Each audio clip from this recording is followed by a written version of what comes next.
Hello, Odd Job Doer, and here we are back at the kitchen remodel project, and today's little video is going to be all about some prep work.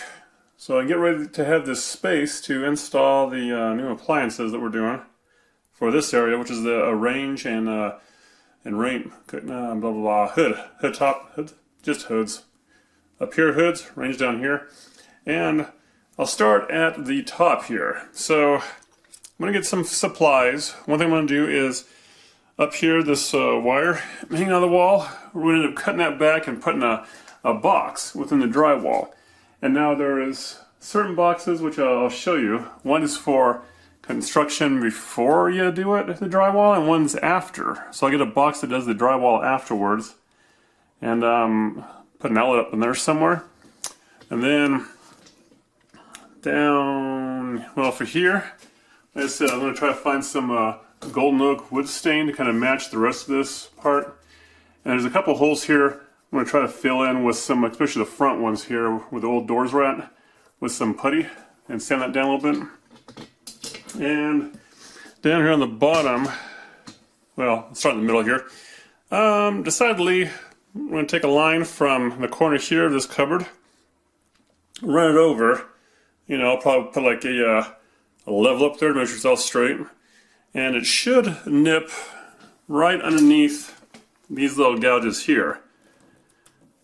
Right, and so take the tile saw, cut that off, make sure I have all my protection on for that, and remove that tile, and then might be kind of a pain, but you know, so we can do is prepping the wall behind it for painting. And finally down here, what we got, the gas valve is probably fine. It looks nice. We'll probably get a new line for it. And even though this behemoth is a big one, it only takes a half inch gas line. Quarter inch. But now this wire here, I'm going to measure the front of this box here to see where the holes are at. I noticed that they kind of putted over them some. But we're going to put a receptacle and outlet in there.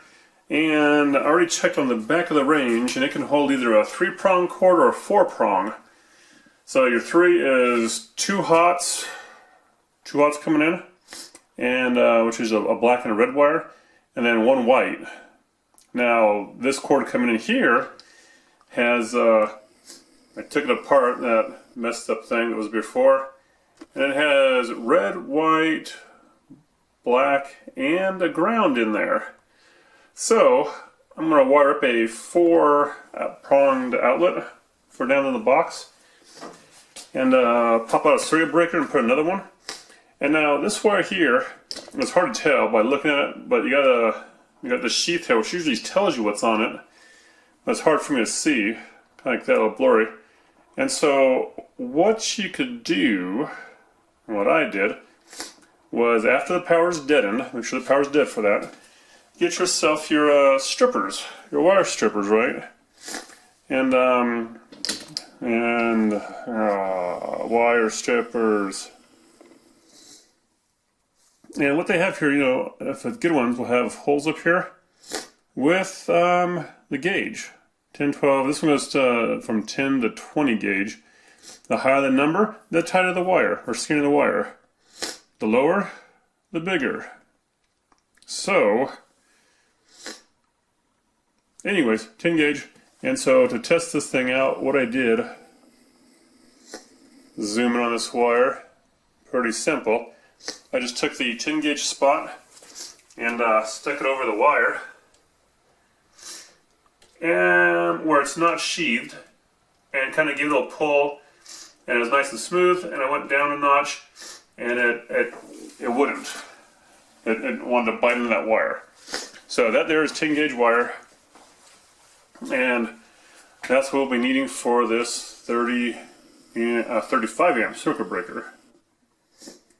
I checked on it. They preferred 35 over 30. I don't know. It's just a little bit more power, I guess, for today's stuff. So, and out for that, a cord, because usually your electric appliances don't come with a cord attached when it's like 240 volt, which we're working on here. And What else? Oh yeah, so if I'm really going to work this out and make one trip, because I'm trying to make fewer trips now to the stores, is I will measure the tops of these hoods where the install part goes, where it's going in the cupboard, and devise some contraption to hold the hoods up here out of angle iron, probably, or galvanized angle steel, something like that. So, I've been making a list, checking it twice.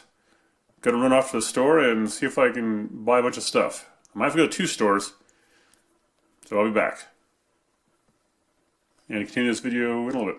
Alright, and there is the line that I cut. Kind of marked it, kind of cut it. Right across the tile there. All the way to the bottom of that. So, what we're doing now is me and my friend the putty knife, and a little hammer time, right? We're doing some chiseling on this by just simply going in behind the tile a little bit. And you don't want to gouge the drywall too much. You want to get behind the tile and the I think it's mastic that holds this stuff on. And give it some little taps there, and should just kind of peel right off, like so. Keep away from the part you want to keep down here, and just work on the top part. And if your cut was good enough deep, which mine looks like about 1/8 of an inch into the drywall, then this here shouldn't be pulling off this bottom part.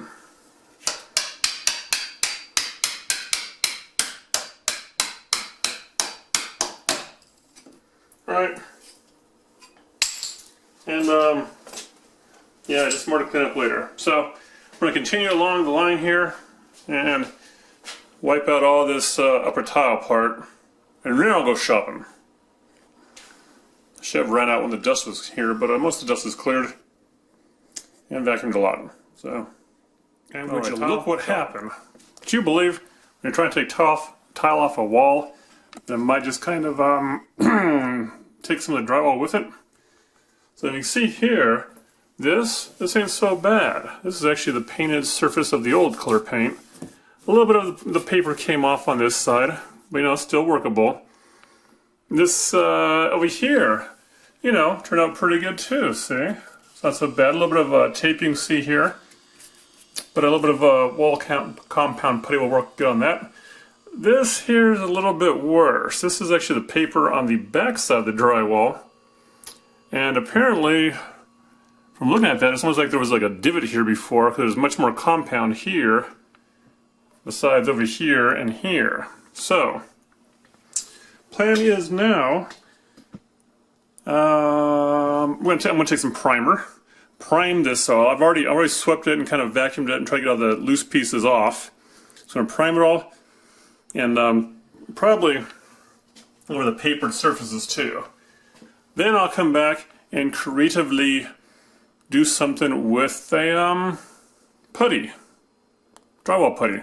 Not too creative. It's going to be packing a bunch of it in here in layers, right? To basically try to get back up to here. So, what is this, 5/8 maybe? And yeah. So before I go shopping, I'll prime, let that dry. Alright, so I mixed up a pretty good massive size of fast setting drywall compound. And what we're going to do with this little thing is hit those nail holes, right? Or screw holes from before. Let's get a little bit on the end of this. And put it on like so. Maybe I'll scrape like that a little bit. Put it like this, kind of flatten it down. It's okay to build up a little bit above it. You can sand down later. So some of the drywall paint, whatever, pops out. So pop it back in or scrape it off. All right.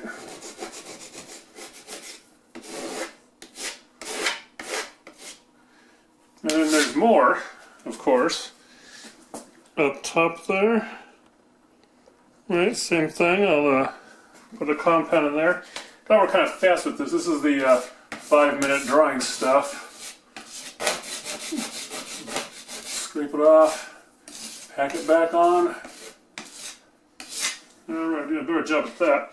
And then, of course, usually what I do is leave a little bit extra over the holes and scrape the extra off from around it. Saves on the sanding time. Oops. Nah. Alrighty. So, besides dabbing out little holes like that, what we'll do here is with our sunken part, I will spread some in there. Don't be shy about it either. Try to pack it in. Try to get it deep in there, and we'll let it dry, and then we'll come back and get some more. Just layer it up there. Alright? So, anything that looks like it's down to the drywall, any kind of screw hole, any kind of nail hole, whatever, is getting puttied over with this stuff. And including over here with that that mesh right there, you can see. Going to put a nice little dab of putty over this.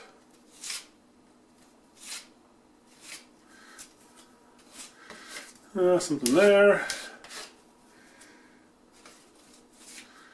And this mesh part here, try to build it back up. Not so much on the top below. And yeah, so I'll do more puttying all over. There's some more holes up at the top there. And I'll get back to this big chunk here. Right in there. Holes up at the top maybe. And after that, I will get back on the line else here between the two colors of paint. I got a metal scraper here and some eye protection.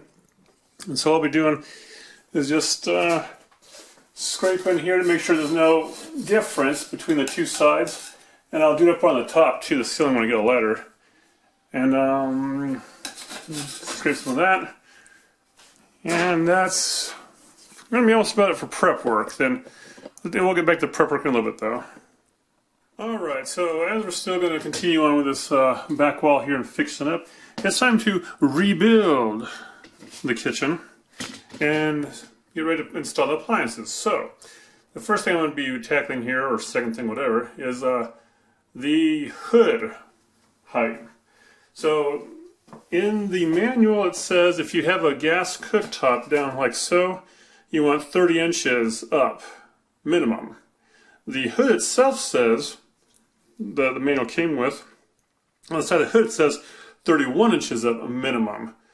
And that's what I was going to shoot for anyways. So, what I'm going to do here is a little bit of measuring, a little bit of math. We have the countertop, and we have this cupboard here. Right? Cupboard up there. And so what I'm going to do first off is do 32 inches from the counter up, and maybe in half, because I want the range to sit about an inch above this tile here. So I'll do 32.5 inches up, like so. You guys probably can't see that, but I'll go up here. So from the top of the counter up 32.5 inches, and I will mark it with my pencil that I left across the room. Let me get that.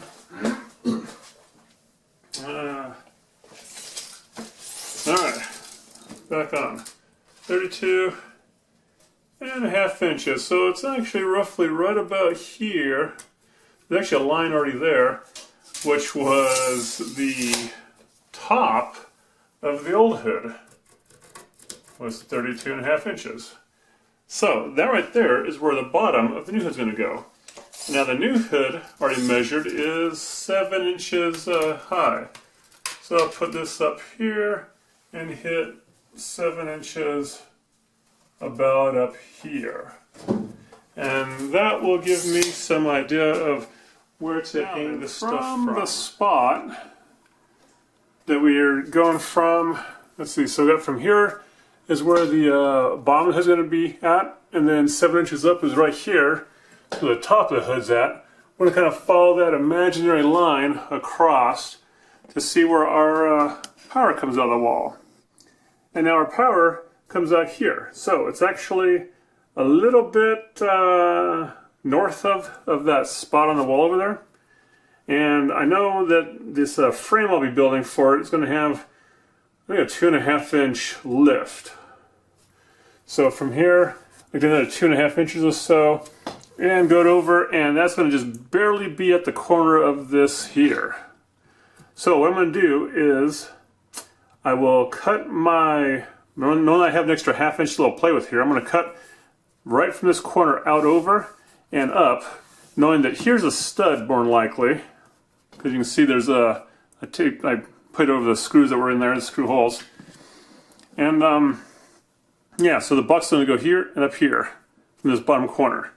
Now, speaking of said box, what we got here is a box that's used for, they call it old construction, which really just means you already did stuff. Right, so it looks like this here in the front, like a normal box does, you know, side. And what it is you have these 2 screws, one here and here. So when you go, after you get the hole and you slide this in there and you start screwing this in, this little fin thing pops up at the back and will go up against the drywall and hold it in place there, and same with the bottom. If you were doing new construction and using these little plastic boxes, instead of it having that, it'll probably have either nail holes on top, or they come with nails already in, which I thought I had one laying around, but I don't. So just imagine nails going this way and nails going that way. Just put them into a stud and hammer those nails in. Right? Now for this thing here, I am going to probably just lay it up there on the wall like so, and do a line on both sides of the width, putting the cord in this notch down here, well, this one here in this case, no, this one here. No, the cord will go actually right in here for now, in that bottom thing. Then, like I said, I'll do the width on it and do a little mark off on the height. What you want to do though is keep these tabs here on the outside of the drywall. Not this part, this is going to the drywall, which the drywall wants to go basically from here to there, and from, you know, this side to that side. So I'll get some stuff like a ladder and whatnot and get in position. Alright, so we'll install this box. Zoomed in on there, and up the ladder I go, kind of. And it's going to be like this here. I'm going to scoot this wheel over out of the way, and kind of bend it like so, maybe. Alright, and then I'll put this up in here, trying to get that bottom corner as much as possible. And there, right about there. Now I'll do a line on this far side.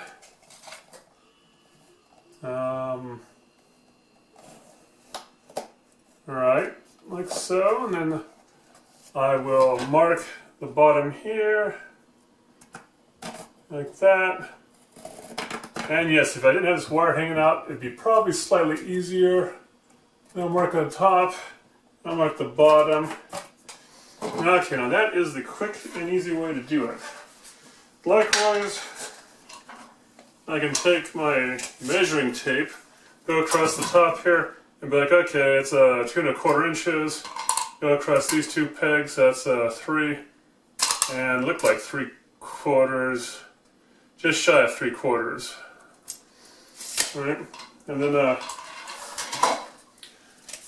double measure across here, 2¼ So I now have a saw that I kind of fashioned around.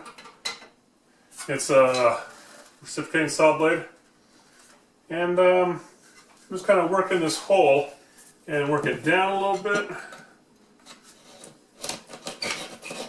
right about there, and then I'll work it up. Actually, I'll measure the box height, not the tab, but between the 2 tabs here, and that is 3 and 5/6/8. 3 and 6/8. So let me double check that measurement. 3 and 6/8. That's pretty good. So back to sawing. Got my safety glasses on. This could make a little bit of a mess. I'm avoiding the wires, which is possible, and working this up the wall, which looks like something's already been here before, maybe.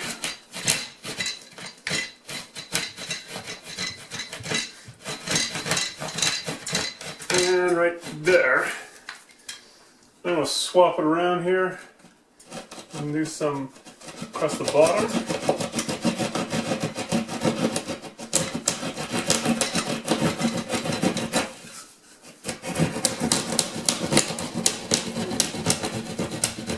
All the way back to that line there. I'll work it back a little bit. And then, let's see. Now this one here, I don't know if I can punch through. Usually your drywall saws has a real nice sharp point to it, so you can punch through. And this one I'm not going to try it. Instead, I'm going to score it a bunch of times in the same spot there to get it going. There we go. Right down that line. Making sure I'm not cutting anything behind the wall. No pipes, no wires. Alright, so like that, and then I'm going to work it up.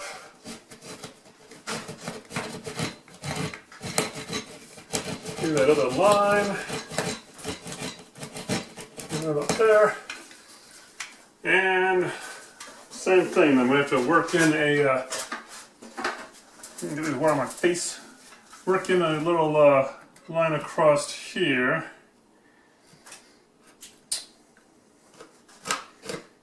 So I can get it going.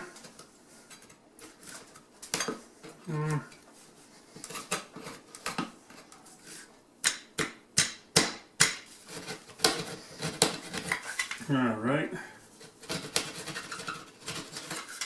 Making my corners nice and squared off.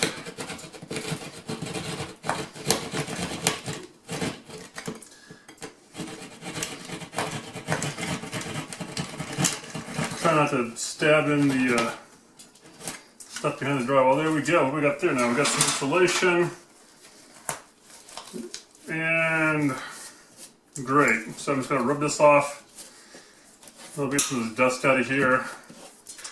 Now, the box that we're using here has, like you can see here, it has these little indentions.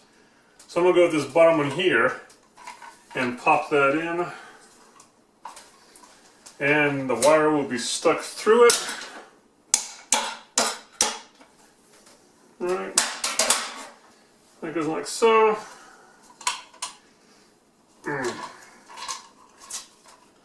Here's my special one.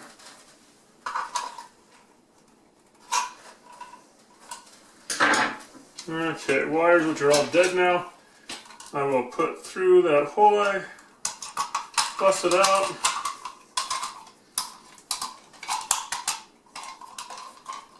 And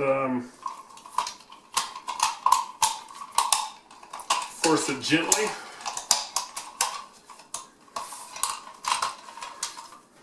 Making sure not to damage it or nothing. Ah.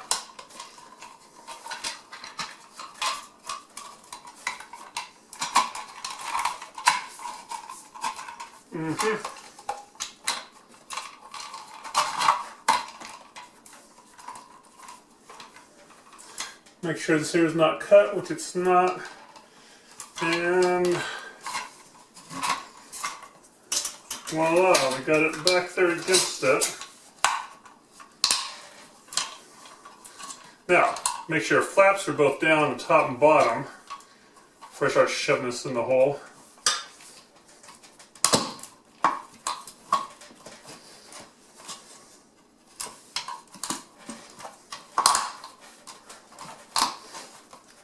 And let's see what we're doing here. Okay, what it looks like happened is, I believe someone had nailed this wire to the wall right there where I was trying to put it in. So, let me get back to you on this. I'm going to pull that nail out. Nah, I'll let it run. See how long this takes.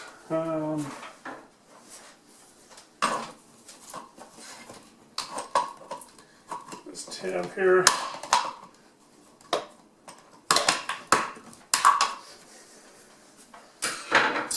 And so I can pull it back out now.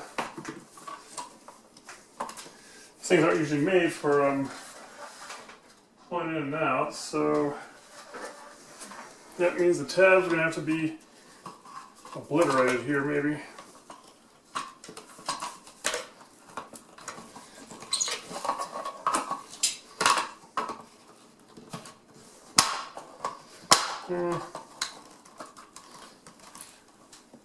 There.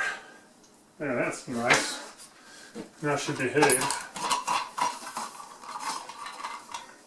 Okay, now see if I can find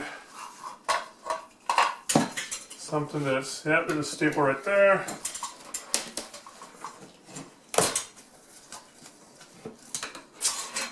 Get some relief on this thing. And we don't want to leave a staple there to grab anything else, so that's where the pliers come in. Find some pliers.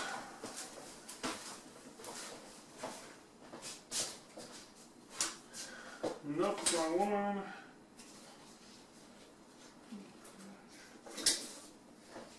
Yeah, alright. Got some pliers here. Reach up in there, grab that staple out. I can see it better.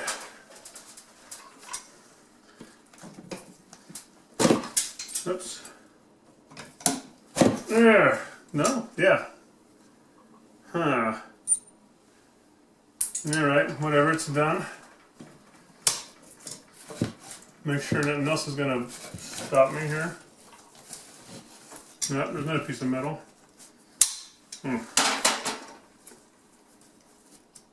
Okay. Now then.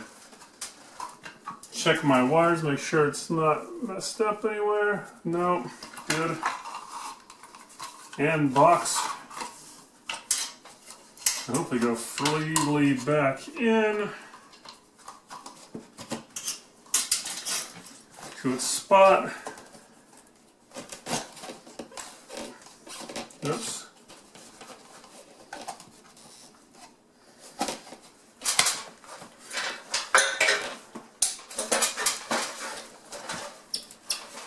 Alright, so now we have the box mostly in. This has a lot of wire slack behind there.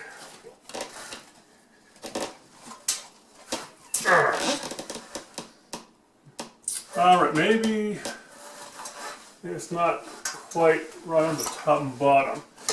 Alright, so I will take it back out, run my knife back around it, and make sure it's all loosey-goosey. Insulation back there, pushing to the side, compressing against that back wall. This is a little bit of a deeper box. It now slides back in there. So, hold it flush against the wall, and start tightening this top one up here, which should bring that flap up against the drywall. And likewise with this bottom one here.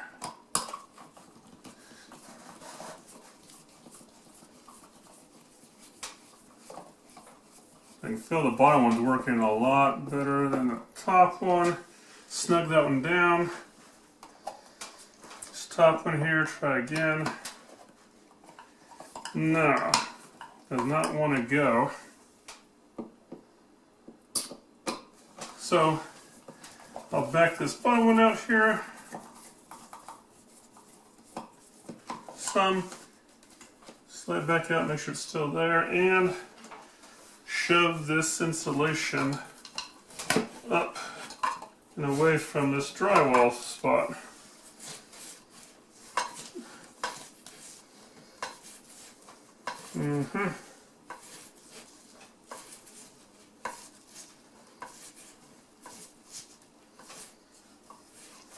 Alright. That I hope has it there.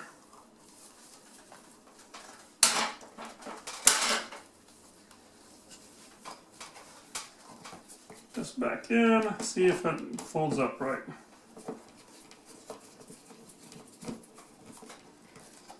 Feels better this time. Tighten, and likewise with the bottom one here.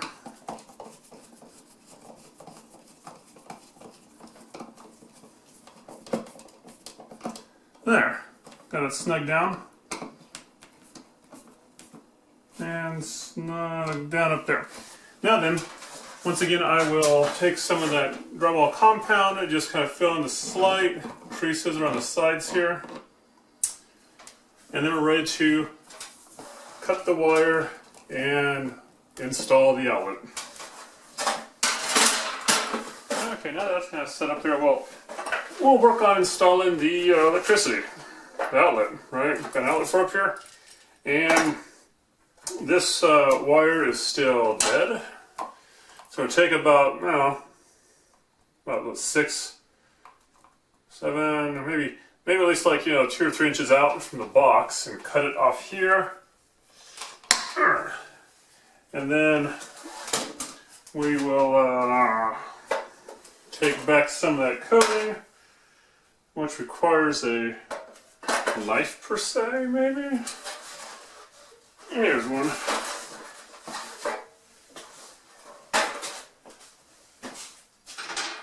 So when you're working with cutting the outer sheath, you just want to slightly give it a little cut and not the inner wires. You don't want to really scrape those inner wires up. And there's a tool, if you do this a lot, there's a tool that you can just use that clamps on this outer sheath and slices it usually perfectly every time. So I'm going to start it back here and go ahead and work that sheath back a little bit more. Right, just to give it some extra playability here.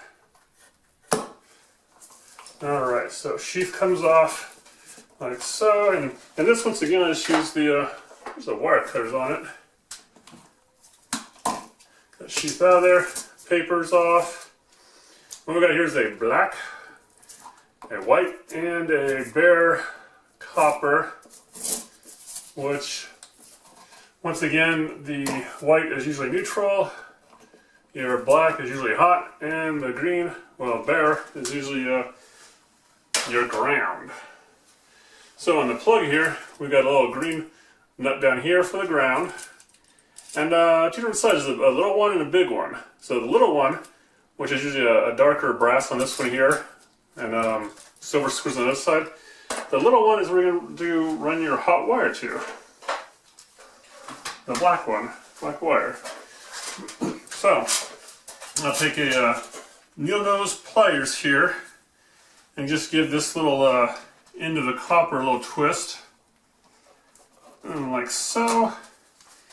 And that is where my grounding screw will go in with a Phillips screwdriver. Right around here. And let's see here, loop it in.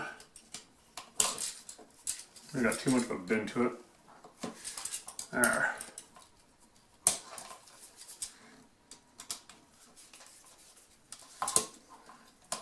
And actually, kind of the other way. Okay. Give it some tight, snug pull there. I'm going to go back to this needle nose and bend the wire in there better. Alright. And tighten that ground on. There. Now we've got a grounded plug. For the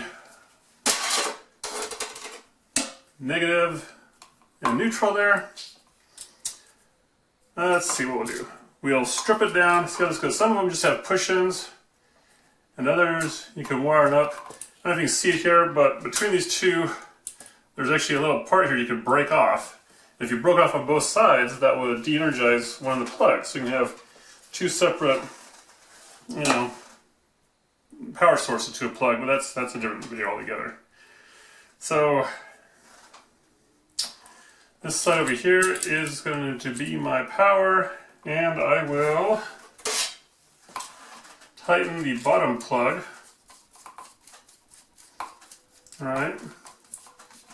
I don't like things rattling around. And the top one, you strip, and this one actually has a guide right here, strip guide, which is probably about, maybe about 5/8. And this wire, I'm assuming, is 14, maybe 12 gauge. So I took my strippers here, 12 gauge, pop it in there, pull it out. If I wanted to double check, I could have checked it on the ground, right, kind of down. But yeah, this is a 12 gauge wire. So got that stripped down. And then we'll bend this around like so and stick it in the top hole here. You can see it there. Stick in there, and I will tighten down this screw.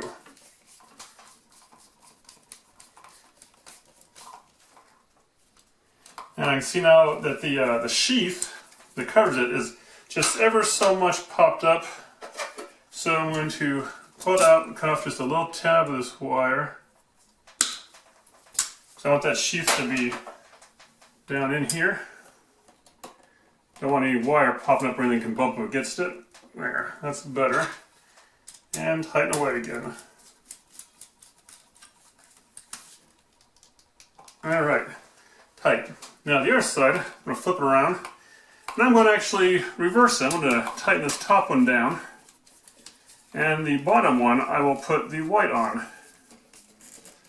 Now, also, I guess another thing you can do, if you have a circuit like this, if you're doing plug to plug, you do one set in the top and then one set out to the next plug to the bottom. But like I said, we're not doing that either here. So still I tighten the top one, I will get my wire strippers on there. Strip it down like so. Bend her around. And put this in the bottom plug here.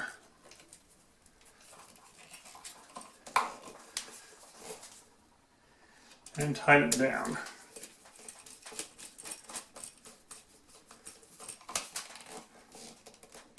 Nice and tight. And there I will bring it around. Now, so another option you can do, which if you're real good at this, you run tape. Electric tape around here. Vinyl tape, you know. But this here is a plastic box. And so no tape will be needed on this one. Just kind of bend these wires so it goes back in the box nice and easy. There. And there is two holes, one top, one on the bottom. Line this up, I kind of give it a push in there, and then screw it on down. And try to keep it all centered in the middle of your box.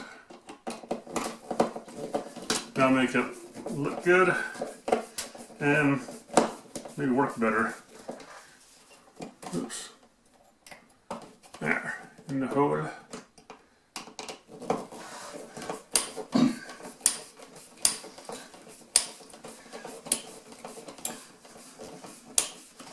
Now, if you can see, I got the drywall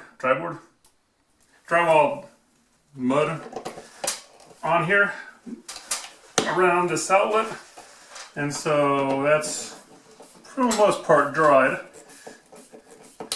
Now we got this in here, and I'll just tighten them down, and I'll go hit the breaker, and we'll test it out. Make sure we have power back to this.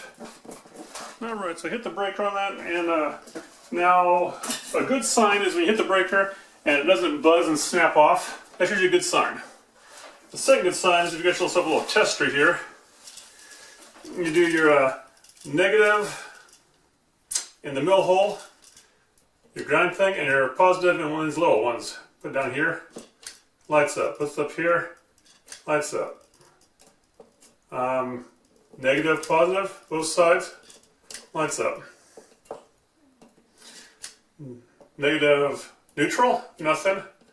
Neutral, neutral, and I'm going to do negative, negative. That might give me 240, I don't know. Maybe just burn up something. Alright, so now that that's done, the only left this plug, it just needs to have the cover on it, and it'll be good to use. So with that done, the circuit breaker will stay on for this one. And next thing I can do for this wall here is we got all that stuff dried pretty much, the compound, and so get me some fine sanding paper, and I can go ahead and start sanding, around this here. I can sand the rest of the walls where I had the buildup. Still a little bit wet here, I think. Dry down here. Right, so this next part's going to be kind of boring. It's going to be basically going over and sanding all the white spots again from the wall compound. And then after that I'll hit it with a primer. And the color I think I'm adding is going to be darker than the wall. A little bit darker, but I still might prime a lot of it. Now, also up at the top here, I will be priming the line. Now, I'll be sanding a little bit between the line where it's the different colors, sanding that line a little bit, and then priming over that. And yeah, that's going to get some ceiling paint up there. And over here, this too will get a little bit, actually a quick sand because it has a little bit of a gloss to it. Your kitchen usually has a little bit of a gloss, if not high gloss, semi-gloss. And for adhesion of the new paint, you might want to primer over it, or of course sand it and make it a little bit rough. So sand it, wash it, and paint it. And that's what we'll do here. We'll sand down all this. We'll keep building up our little project here to build this wall back up, and then sand it down good. So that might actually take a day. So next, real quick, maybe what I'll do is I will head over to the cupboard there, and I'll mix up some patching compound for the cupboard. Okay, now just like the wall over there, almost, I mixed up some wood putty, and I sanded this down flat where the old brackets used to be, the old hinges, and mixed up some wood putty here. So let's grab a little bit of a dab on this thing here and put it right in the hole. Right, and smooth it down some, and I'll pack a little bit more in there. The bottom one too. And shave it on down, pack more, shave, pack, and shave off this excess I'm getting everywhere. And what we'll be doing with that is, when it dries up, give it a little sanding buff again, and then we'll be ready to stain it. So I'll get the rest of the holes here, and we'll let it dry. It's time to dry. I'm going to take me some fairly fine grit sandpaper here, clean stuff, not I used on the drywall, and sand it down. Get rid of the overshot here.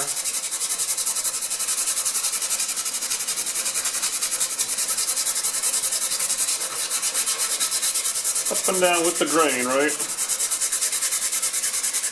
And it's going to look like it's going to be, kind of bad, but as you're sanding it, you can, get like a little damp cloth or something and give it a wipe just to see what you really have left. So that there is almost done. I'll do a little bit more over where the holes are at. And the air spots, maybe a little more around it. Alright. Kind of taking some of the finish off, which is fine. We got stain and stuff. Now that there is smooth and flat. So, I'm going to do that to the rest of the cupboard parts that I put compound on. And we're ready to stain. Alright, so now it's time to apply some stain here. And what I like to do here is get just a little can for a little project, right? And I don't think they make any smaller cans than this. Take this here, set it aside, get off my finger. And now to apply it, you don't want to shake the can most of the time, but you want to stir it. But I use this foam brush here to apply for most small jobs. And guess what? It has a built-in stirring stick. So I'll stir it up with this here, get it mixed pretty good. And then I will use a paper towel to, like a little one here, shop towel, you know, to simply let this drip a little bit and then hold the handle with it. Right?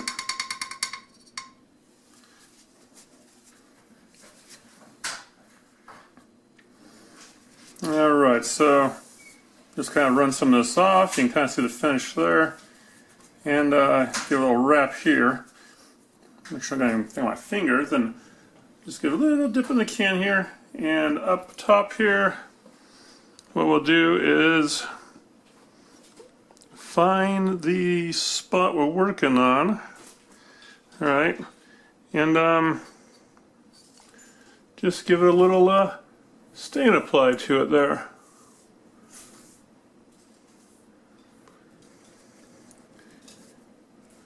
And if you got anything overbit, like I'm running there, just go ahead and wipe that off now. Otherwise, I'll let this work its way in a little bit and wipe it off. You know, let it go for about maybe 5 minutes, maybe 10. Give it a little wipe. And that should keep it nice and clean there. And as for this brush here, this is an oil-based product, so after I'm done with my staining on the side and the top here and whatever, I'll just let this kind of dry out and chuck it away. Alright, now that the cupboard has a stain on it, and I kind of wiped it down with a rag to get off the extra stain, I'm going to let it dry fully before I put on a coat of probably a satin finish or something non-glossy for the cupboard. And now we're going to turn our attention to fixing this here, the popped off tile, which shouldn't be any problem really. What I did was I went ahead and I kind of trimmed off some of the grout and got the loose pieces out of here to about here, and then on the back of the tile piece, which luckily is all intact, you know, I kind of wiped it down and dust off the back part, and then just kind of refit it in there to see how it fits. This one here fits nice and tight again. So all I'm going to do here is get some adhesive that's rated for repairing tile. You can get your own brand out there, but this little glue all does pretty much everything. Now just kind of run a little bit of bead around a triangle with a dot in the middle, whatever fashion. Trying to get too gummed up here. And set that tile in there nice and smoothly.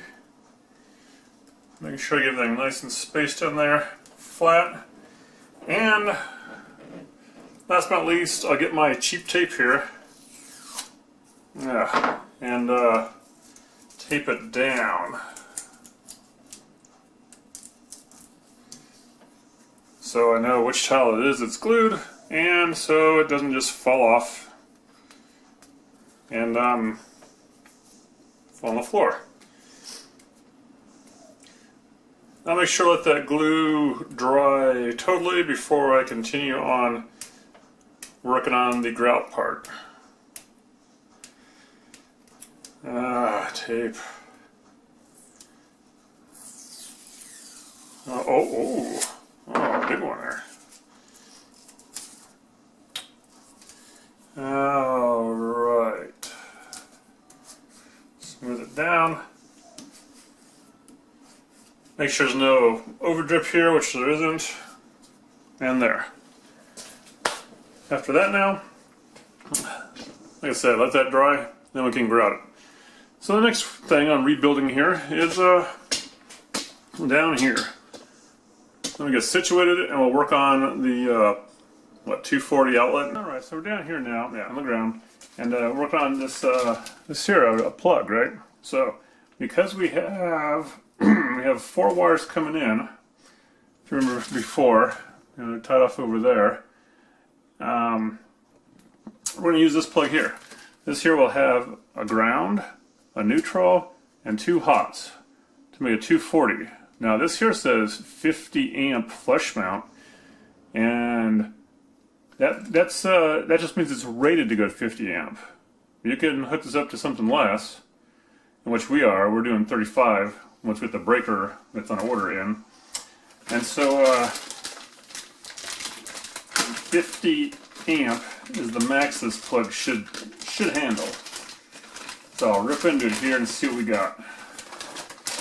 On the okay, so we got some screws here, which hopefully are long enough. Maybe not, because it is about a good inch in there in that box. So we got this here, like I said, ground, neutral, hot. On the back side, we've got screws, right? Pretty straightforward. You just strip your wire, which this here can go from 10 gauge, which is what we have here, up to 4 gauge, which is probably thick like this round hole. And yeah, your 4 gauge is probably trying to use with the 50 amp. If you actually have 50 amps going through it. There's a strip gauge here on the back of this to show you how I'm bleeding. Oh, bleeding. Anyways, how far you should strip the wire down and put it in the hole. So just don't get confused. You look at this side here, look at this side. Basically, neutral is going to be up here, I believe. Hot over here, hot, and ground down here. Right? So, to start off, we got this right here. We're going to give a little bit of slack on it. Well, not so much slack, but we're going to have some wires coming out. And this is almost like the one upstairs we did. Only this is, a lot hotter of a wire. I'm going to go ahead and undo the caps at the end and double check to make sure it's all dead, which it should be. Breaker's off to it. No. Okay, got that one off there. And I'll test it out here with a little ground. Yep, dead. And undo the black part.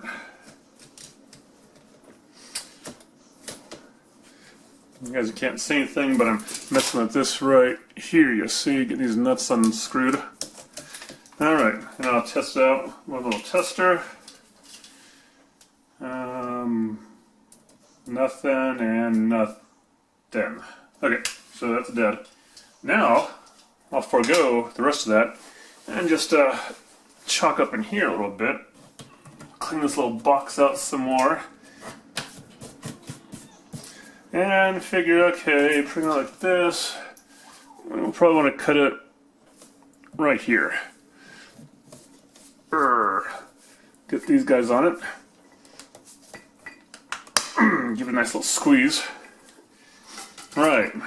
Then, with my utility knife, same as before, I'm going to cut this outer sheathing, but not the inner parts. Now I can see from looking down here, I can see a red wire, a black wire, and a white wire, and a copper, or bare. So I'm going to cut on that side, just to make sure I don't mess up any of the other sheathings.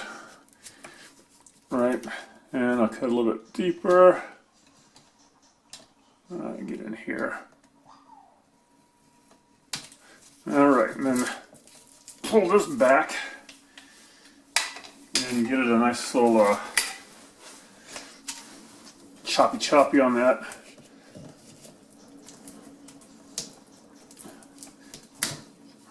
Okay, now clear off this paperwork,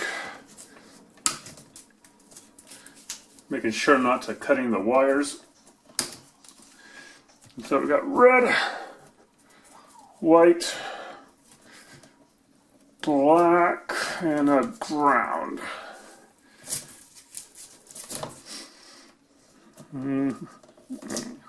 Right. Now then, going from my little gauge here, or so, just kind of compare it up there and be like, all right, that's not too much. I'll grab my strippers, get it on there, get my gauge up there and be like, okay, that's good enough. And grab on and give it a strip here. There. Nice and easy. Just double check. Alright, it's a bit closer to the end. So then I'll go ahead and put the rest of them up there. And same thing. Strip it. And strip it. Whoops. Alright. So, now I've got that part there. Then, what do we do now, you say?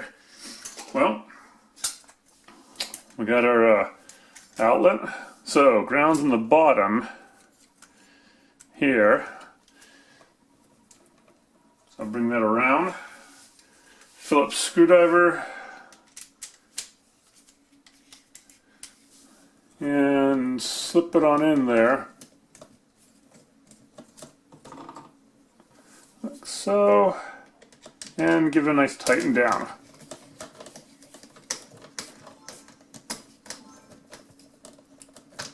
.25 foot-pounds of torque on that. Now, technically I don't believe that the black or red matters which side you put it in here or here. Okay? The white goes in the top middle though. So I'm going to just go ahead and bring the black around here. Make sure it's in there. Yep. Give it a bend. And slide it in here. Maybe I'll even use a little tool here to help bend that wire to my bidding. Okay, and it goes. And, oops, too far in. There we go. Make sure that the sheathing's in the back. And we'll tighten this one down.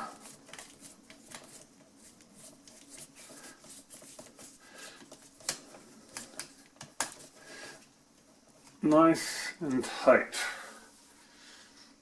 I'll switch to another one here.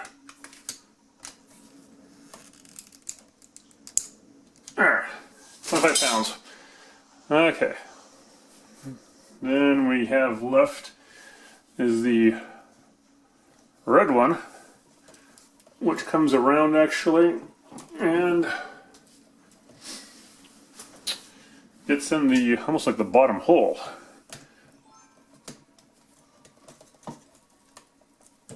So I'll bring it around here.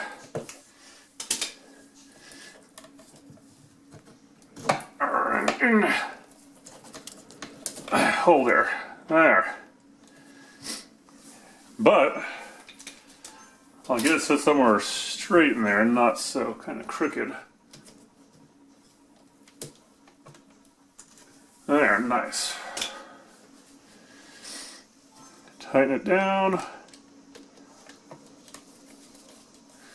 Making sure it doesn't slip out.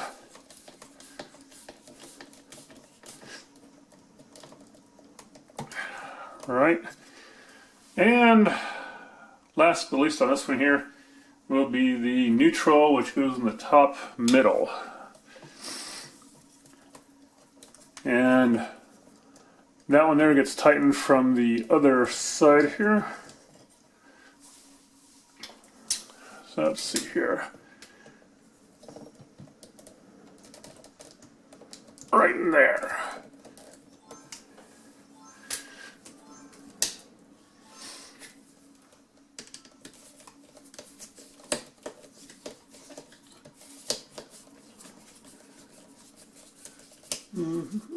Tighten it in.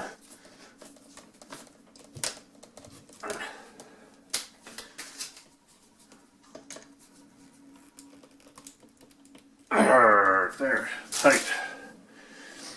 Now then, that's looking good. Everything's separated, everything's tight. So now we can go ahead and work on bending this back into place here. So, and get it lined up. There. Now then, that there comes with some screws, right? So, just simply take the screws out and feed them in to the holes, and hopefully the right size. There's some outer holes like this and some inner ones. The inner ones are for the faceplate, so the outer ones are for attaching this into the wall.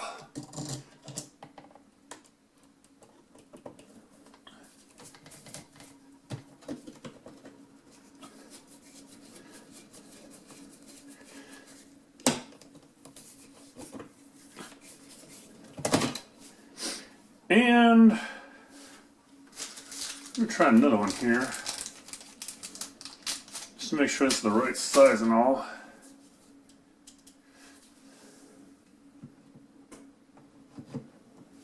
Okay, that is the right size screw, just that it could be 3/4 of an inch longer. So I'm going to find some longer screws and finish up this part. Alright, now that we've got this plug in there all the way, we've got the faceplate for a new one. Alright, so put it like that, holes line up, have the screws that came with it, and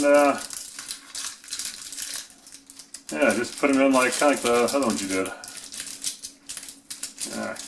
Got a package.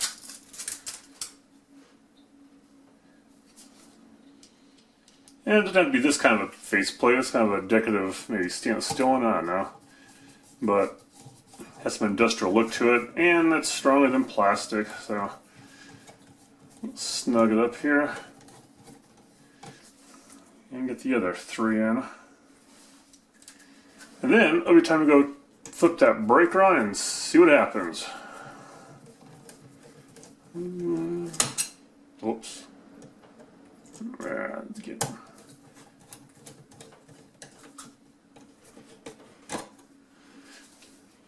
Alright, so I'll finish these last 2, hit the breaker, and be back to try it out. See there? Power's on. And now we'll try this out. Now, so this here goes up to 120 AC and DC 40, 480 even. So, find my negative. I'll stick it in here somewhere. And I'll stick this a little bit here. Now, let's see. We'll stick it in here and here. Okay, that there gives me 120. Swap them around here as if I need to. Put it back here. 120. Now, if I do both these here, just kidding. 240 though. I'm pretty sure it jumped on 240. Now that we have this ground here, which feels like there's no metal in there, but I think I see some metal. Okay, try again. Alright, good. Ground works. 120. 120. Middle? Nothing, because that's neutral. So, that there's good to go. And,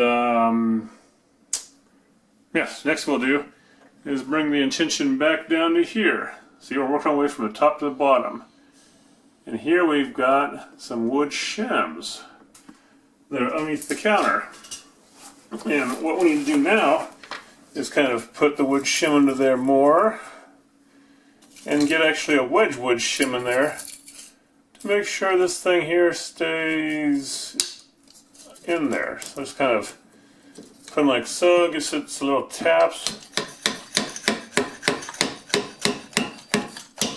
Alright, and then same with the back here. This here, so when we had the hole counter there, it had more support because it, can't come over this way. And now this here is going to be the in support, so you'll make sure it doesn't want to sink down any and crack your tile up there. Alright, shimmed and shimmed. These here, you just lift up like that. And there. Of course, that's just one little point. Maybe I can, I can go back and shim up a little more if I want to. Or get this thing here just a little bit. There. Now, that there is a well-supported cupboard again. And for the most part, besides cleaning up this stuff here, that is it for the prep spot for the oven. I can take the oven, maybe I'll put some brick down again, like they used to have over there, or get some more of this tile I saw in the backyard or wherever, and put that down to raise the height of it. But otherwise, the oven's ready to install. So next I'll do a little bit of painting, probably, and work on that wall some more. Alright, so I got here a little can of texture paint. Texture paint. It's not paint, but texture.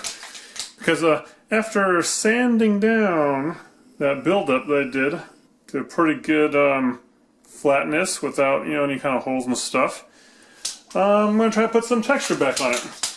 Now I don't really believe in this kind of texture stuff, but I'm no one's accused me of being a drywall doctor, you see. And although this is pretty good and built back up from its holy self it was, there's no more texture. It's like flat now. So with a little bit of cardboard, I'm going to put over the tile here, like so I don't spray and stuff. I'm going to try some of this textured spray. We don't want on the tile, we just want on the wall. So you shake it and turn it to the finer setting and give it a little spray.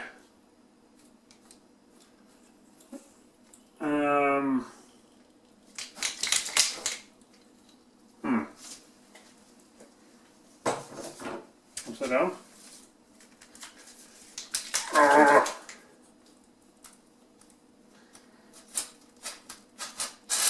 Oh, I think we got something going.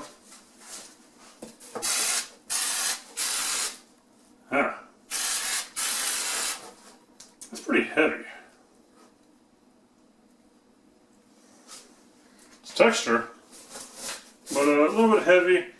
Chances are this is a little bit old.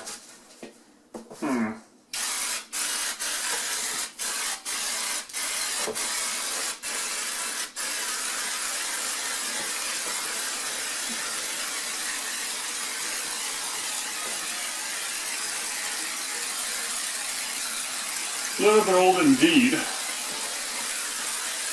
Material this sticks. Yeah, it's not that crap for one, but it's not going to be flat looking.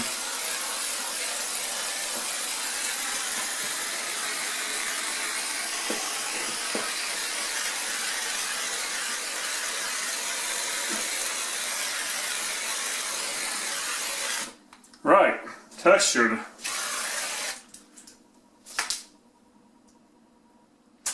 Well,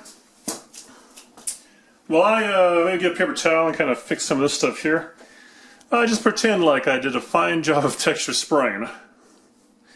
And next what I'll do is prime over it and paint over it. And voila! Turned out not so bad, eh? So, we got the wall painted there, and textured, all that kind of stuff, primed it, painted it. Now that's done, you got the outlet up there, right? now we're ready to install the appliances, I think. Is there anything else that we're missing? Oh, that. Yeah, some grout time. So, what we do here now is, give a little tap, make sure it's down there. And now, just like a Band-Aid, this tape here, it helps if you try to rip it off like that, right? So you don't, make it hurt any more than it needs to. Alright, so we got that glued down. And want to make sure that we got all the particulates out of there, dusted out real good.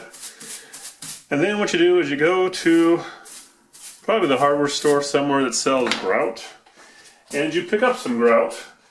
And there's I think there's at least two different kinds I know of. The kind that's already pre-mixed. Actually, there's huge bags of grout, and there's kind that are pre-mixed.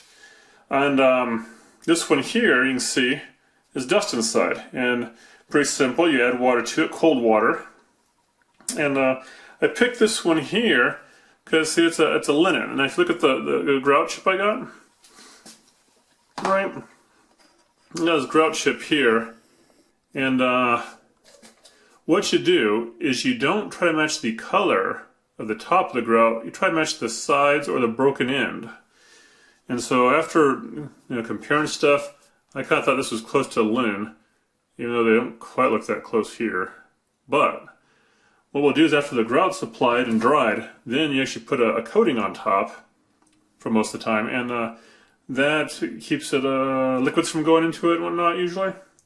And that will also probably change the color a bit. So, like I said, now we have this here, and the rules are for this one is that you add cold water to this little line, and then you stir it. Make sure we'll get it for 2 minutes, and then after the 2 minutes is up, no, 10 minutes is up, then you stir it again, and I believe it's ready to apply. So I'll add some water, stir it, and be back in 10 minutes, which will seem like nothing. So here we have it, been 10 minutes, and it's a nice little paste, but now you stir it up again. So I'll stir it up, and what you do next, they say, is you put it on a trowel, and you trowel it in, but you know what, we don't have that kind of stuff going on here. We're going to trowel. Now I actually think this consistency is a little bit weak still. So I'm just going to try a little bit on there and see what happens. If it runs, I'm going to wait for it to thicken up more. And if it stays stiff in the crevice there, then get on it. But start up here, and yeah, it's like a thick milkshake. This is probably not what I want. Stick some in there. Kind of run around my finger a little bit. Right. Okay. So we got that kind of smoothed down to match the rest of it there. And it seems a little, So I'm going to let it thicken up just a little bit longer and get back at it. Okay, so it's been about, I don't know, 45 minutes. And the stuff's still pretty much a milkshake. Yeah, but I'm going to go for it anyways and see what happens. It should be fine here. I'm not too worried about this part here. The stuff already put in there is actually kind of set up a little bit. So I'll add more to it. Give it a nice stir again, and I'll go ahead and try to get both sides filled in. Scoop some of this stuff up. Because in reality, you're supposed to get a trowel full of it, sop it on, and then you rub it off the tile and stuff. Alright, let's get to that.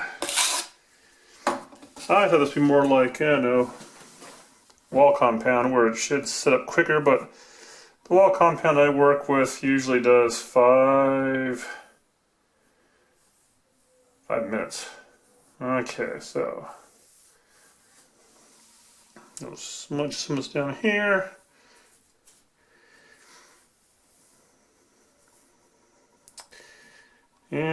get me a rag to wipe my fingers off a little bit.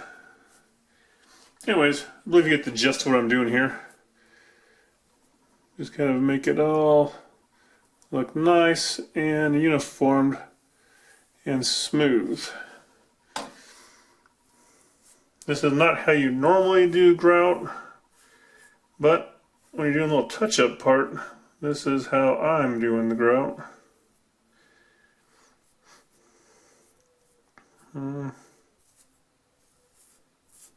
Like a nice break line there. Okay. And the reason why I am worried about being thick enough is to work on the back wall. Had I known it was going to mix like this and take forever to set up, I would have probably used a little bit less water in my mixture and hopefully make it a thicker paste. Alright, hands clean. And the other thing though, is if you're doing a little grout project, which this is a little one here, there is more. Well, if you're doing like a whole countertop, yeah, that'd be a more. You'd probably need more of that little bucket down there. But there's good for this. Should be good for the back wall here. And also what I've done is I took it upon myself to do some over here. Zoom in on here. So what I did here, for the most part, was with safety glasses on and hammer and my little special tool, which is gone. Or you just, use a hard chisel, steel chisel. I chiseled out some of the stuff here, the grout, and then I used my tool to just kind of scrape it out some more, and then I vacuumed it and wiped it down and made it all nice and ready for it. And the reason was because this right here, somehow I think after the grout was put in, the countertop dropped. And so the grout had either little lines underneath it. I think I'm zooming in the future there. Anyway, so underneath the said grout, right here, like underneath here, just a little bit of line, or above it right here, between the tiles.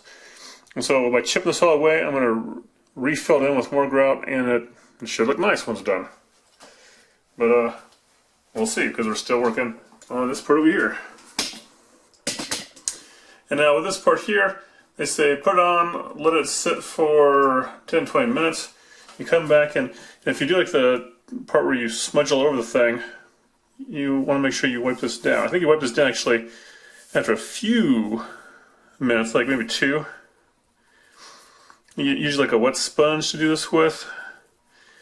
And then after it sets up more, you can use a wet sponge again to get more off. All right. So then, I'll show you this real quick up here. What I'm planning to do for this part is, along this little ledge here in the wall, I just plan to take a bit of this stuff here, grout compound. I'll scrape off the sides where it's kind of dried slightly. And I'm going to grout it like so. We want to run a bead of grout right across the top of here. Not so much on the wall, but I'm going to use this to scrape it off, but I'll use this here to kind of put a 45-degree chamfer on that. Alright, I'll scrape off a little bit. Right, and then we can come back through with our damp washcloth and a clean spot for getting parts of the wall. I suggest you can also do, if you have good masking tape or other kind of tape, you can run a bead of that across here too. Right where you want the grout to be at, level it, and then maybe pull it out, but that too, the grout could get stuck in the tape before you pull it out. So, alright, a little bit up motion there, and up motion over here, and that is what we're going to be continuing doing along the whole ledge if this grout ever sets up a little bit more. Put a nice little 45-degree angle on there. I might pack more on there to get more angle. Whoa. And we'll see how it is when we get done with that. Alright, now you can see that there is drying. So I'm going to leave this on for probably a couple days. I think it's like 19 hours to harden up all the way. And And this right here. This right here is done. See, I got a strip there to make it look kind of finished now on the wall. And yeah, so basically this is it for the prep work. Now, yes, there'll be a rack that needs to go up here somewhere to hang the vents from. Actually, technically, they might not need a rack. You can actually bolt it to the back wall sometimes and hang it from the ceiling, but in this case I'm going to fashion a little rack, but that'll be in the video for hanging the vents. And of course the range is ready to go in here now.